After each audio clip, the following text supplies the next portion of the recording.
Ezequiel Escudero, Distancia Crítica, este espacio para entender lo que ocurre en el mundo.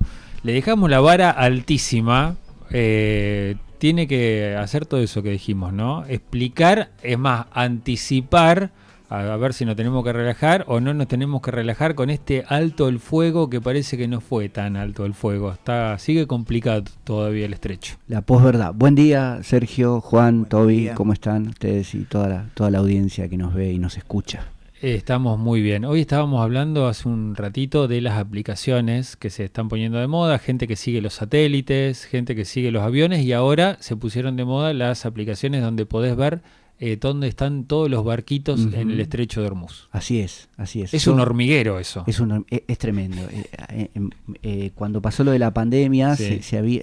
empezó a difundirse eso a partir de el monitoreo de los vuelos. Tenés Entonces razón. uno descubría, decir, che, qué copado está el cielo todo el tiempo, ¿no? Ahora, un ámbito tan pequeño como el estrecho de Hormuz se puede ver en tiempo real.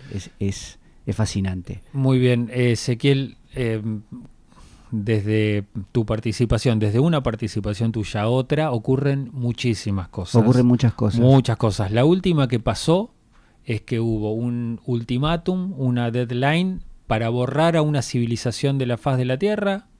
24 horas después, un principio de acuerdo. Después aparece un tal Pakistán siendo el intermediario o la voz entre entre un sector y el otro.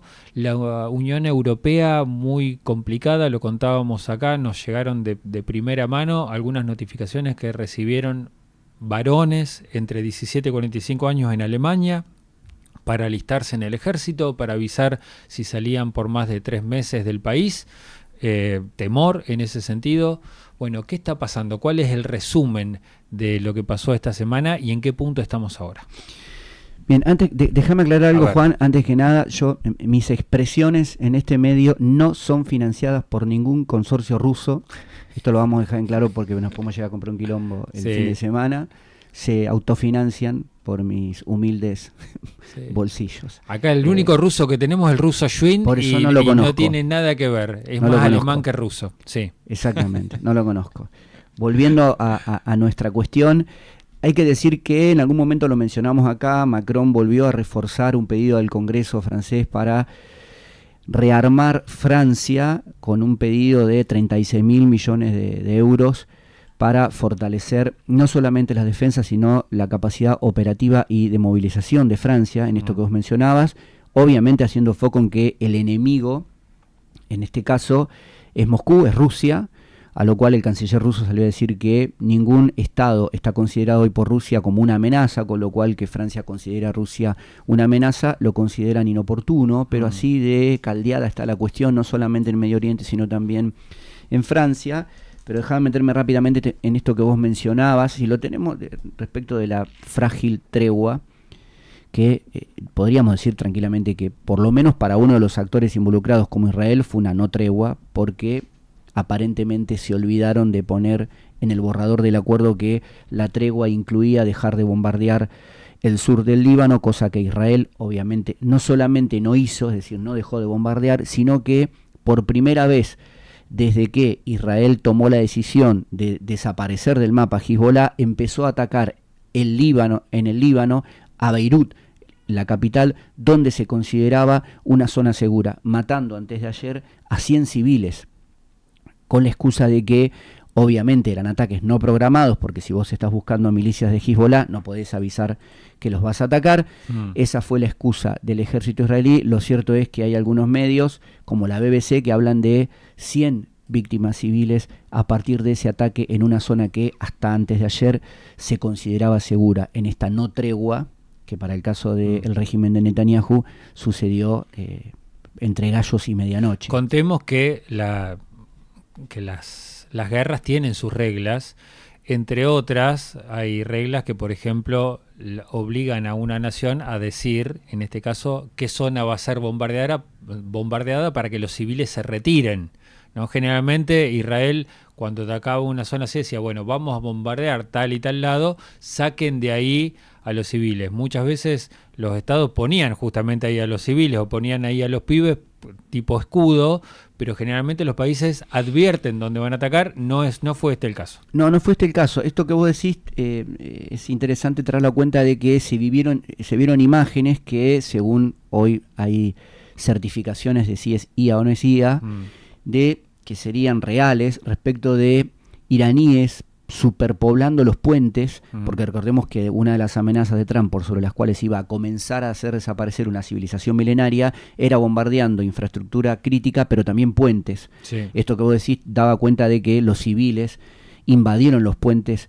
iraníes previendo que Trump iba a llevar adelante la amenaza que dijo, cosa que no fue cierta. Y esto que vos decías es interesante verlo porque a veces entre tanta vorágine uno pierde de vista dónde están las reglas. El derecho internacional, según el derecho internacional, desde el ataque de Estados Unidos a Israel para adelante son todos crímenes de guerra, porque recordemos que no hay ni evidencia ni inminencia, con lo cual no hay amparo, es una guerra punitoria, no hay amparo del derecho internacional respecto a lo que están haciendo Estados Unidos e Israel, independientemente de cuál sea la síntesis de ese conflicto o de cuánto uno pueda justificar invadir un país como Irán o no. Lo cierto es que son todos, lisa y llanamente, para el derecho internacional, crímenes de guerra. Netanyahu ya fue acusado y de alguna forma fue sentenciado en estos términos. Por la Corte Penal Internacional. Exactamente.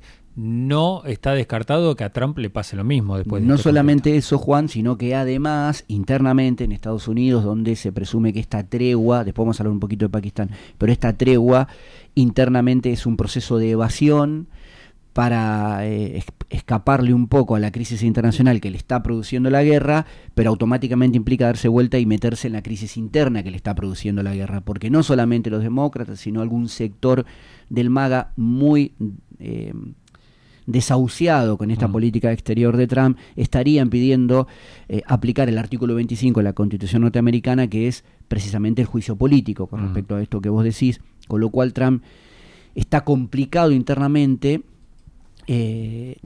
Casi te diría de la misma manera en que se complica de manera externa, con la posibilidad de que en función de esto y de que en algún momento se restaure el derecho internacional, instituciones como la Corte Penal Internacional, por ejemplo, presuma juzgarlo por crímenes de guerra, como es el caso de Benjamín Netanyahu.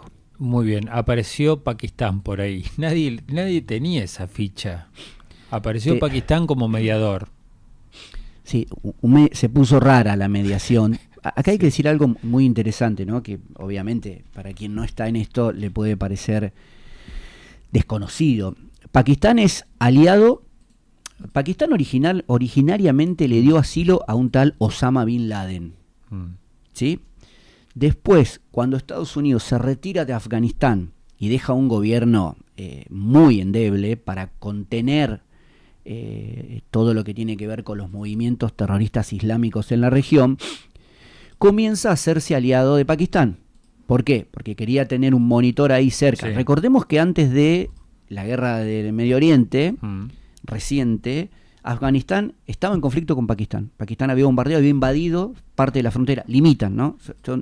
Si vos tomás países como China, India, Pakistán, Israel, Arabia Saudita, Irán, estás hablando de 3.000 millones de personas. En el planeta actualmente más o menos hay 8.000 millones de personas. Casi la mitad de la población estaría involucrada en un conflicto donde hay 4 potencias nucleares. Pero volviendo a Pakistán, hay que decir que Islamabad tiene un acuerdo militar con Riad, la capital de Arabia Saudita.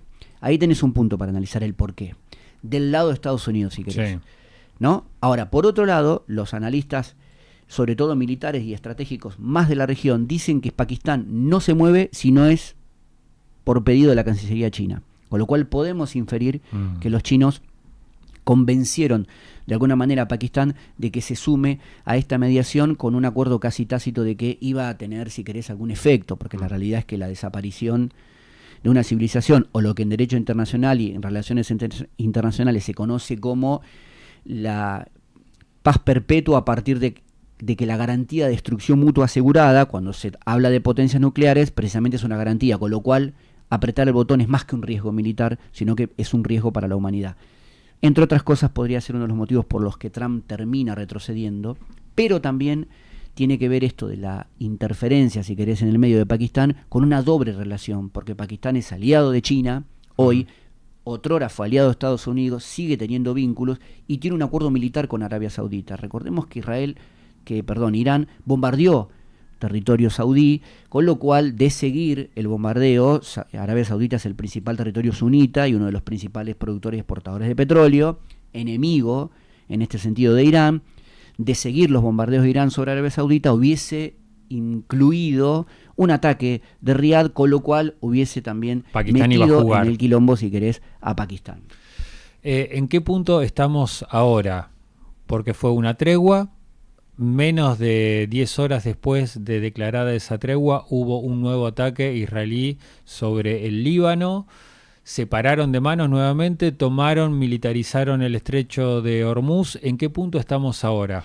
Siguen estando, veo los barquitos ahí dando vuelta. Mira, hablando de eso, en condiciones normales, esto es interesante. ¿Por qué? Porque a partir de la guerra, si Irán logra llevar a cabo parte de lo que se supone tiene que ver con los acuerdos que estaría proponiendo en la mesa de negociaciones, incluiría el cobro de $2 millones por embarcación de ahora en más para atravesar el estrecho de Hormuz y para de esa manera no ir con sanciones económicas sobre Estados Unidos e Israel, sino directamente con ese dinero empezar a saldar toda la infraestructura dañada, tanto de Irán como de Qatar. El régimen estaría diciendo que estaría en condiciones de negociar un compartimento de eso con Qatar. Ahora, ¿eso qué significa en dinero? En condiciones normales, 30.000 buques solo petroleros. Sí. Después tenés de cereales, de medicamentos, como hemos hablado acá. Pero si lo ves solo en hidrocarburos, 30.000 buques pasan por año por el estrecho de Hormuz. Saqué la cuenta de los que estaban en casa, $2 millones por barco, por 30.000 por año, sería lo que Israel... O sea, pasamos de tener un estrecho no arancelado a tener un fuerte arancel.